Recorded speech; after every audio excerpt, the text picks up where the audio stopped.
Wax did that, Donald John Trump is going to raise his hand on a King James Bible and take the oath of office. His third victory in his second term. And the Viceroy, Mike Davis, tells me, since it doesn't actually say consecutive, that, I don't know, maybe we do it again in 28. Are you guys down for that? Trump 28? Come on, man. It's the same kind of fan-based football game rhetoric that the Trump campaign used at rallies, that Trump should find a way around the Constitution that he openly called to suspend and serve as many terms as he wants to. You know, FDR, 16 years, almost 16 years. He was 4-term. I don't know. Are we going to be considered 3-term or 2-term? You tell me. Ronnie, what do you think? Are we 3-term or 2-term if we win? It's easy to see it as some more empty bluster to generate excitement among the fans of fascism, but they really kept pushing this clownish agenda. 52 days from now, we're going to win Nevada, and we're going to win 4 more years in the White House. And then after that, we'll negotiate, right? Because we're probably, based on the way we were treated, we're probably entitled to another 4 after that. But he's a pathetic human being to let that happen, where they put an ad like that, where I'm standing over Graves, and then they said, he said this, with no sources, no nothing. They got nothing.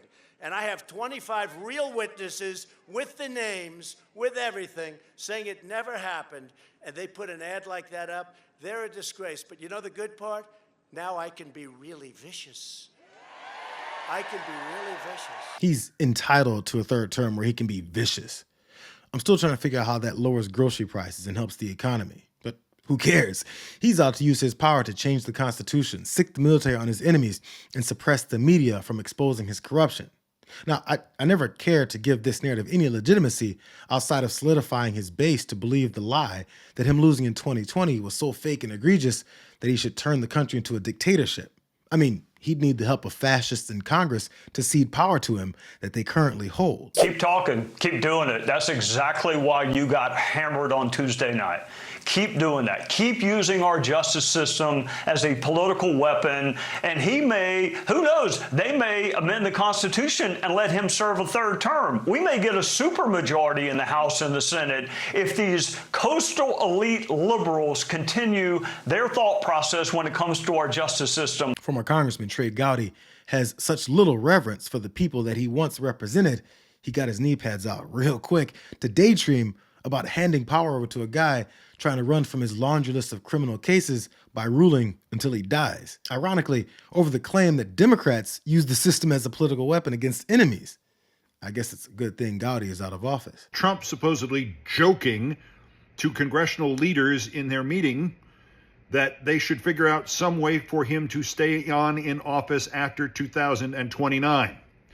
Spoiler alert, he was not joking. As we have discussed for the last year, conservatives behind the scenes are trying to rewrite, reinterpret, or find a way around the 22nd Amendment to claim that Trump has the right to a 3rd term because the 22nd Amendment somehow only refers to consecutive terms in office, and if you serve only 2 consecutive terms, you're covered, so you could have 3 or maybe 5. They're really trying to do this, and America is suddenly surprised when Trump says something about it. Naturally, the media has responded by saying he was just kidding. He's a kidder. Ask Mike Pence about him kidding around. Congressional Republicans like Troy Niels also aren't kidding about doing any and everything Trump wants. Everything that we do in the House of Representatives should be in the best interest of getting Donald Trump reelected. This guy right here. There's no question he's the leader of our party. So now he's got a mission statement, his mission, and his goals and objectives, whatever that is, we need to embrace it. All of it. Every single word. If Donald Trump says jump 3 feet high and scratch your head, we all jump 3 feet high and scratch our heads. That's it. Whether or not he finds enough gutless people like Representative Troy Niels to kneel for him and get as excited as Trey Gowdy was to imagine a day where democracy is handed over to him is still up in the air. But like he said, He thinks he's entitled to be vicious, which is why he's hell-bent on getting Pete Hegseth to lead the military to do exactly what Mark Esper refused to do: deploy them on American citizens that get out of line. Trump is going for the dictatorship, going for it now, and this crazy selection of some weekend guy from Fox News as Secretary of Defense is not some random act because he couldn't find anybody who worked weekdays at Fox News who would take the job. He needs somebody at the Pentagon willing to use U.S. troops against you, to shoot you full of holes, full of taxpayer-funded bullets. And Pete Hegseth is his man. Yeah, I know Keith Olbermann sounds crazy, but when the former president, who harbored animosity for the Constitution, didn't get his way with the idea to shoot protesters that were ruining his photo op, he's made sure this time he's got someone that refuses to answer to anyone but him. This will not be a process tried in the media. I don't answer to anyone in this group. None of you. Not to that camera at all.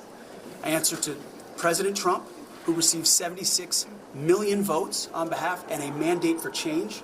I answer to the 100 senators who are part of this process and those in the committee. And I answer to my Lord and Savior and my wife and my family. I'm proud to be here.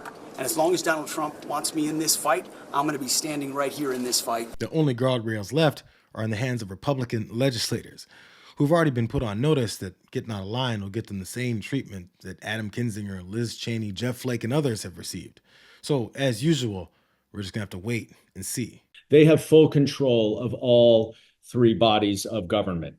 And so if our Constitution and our democracy is going to survive someone like Donald Trump, who has already tried to undermine it in his first term and has made it very clear that his intentions are much more devious in his second term, it's going to have to come in part from Republicans who have the responsibility of governing, who have taken an oath to the Constitution, not to Donald Trump, and who are going to have to stand up to his worst instincts to make sure that we continue to have a functioning democracy based on the rule of law, and that where checks and balances and our Constitution prevails.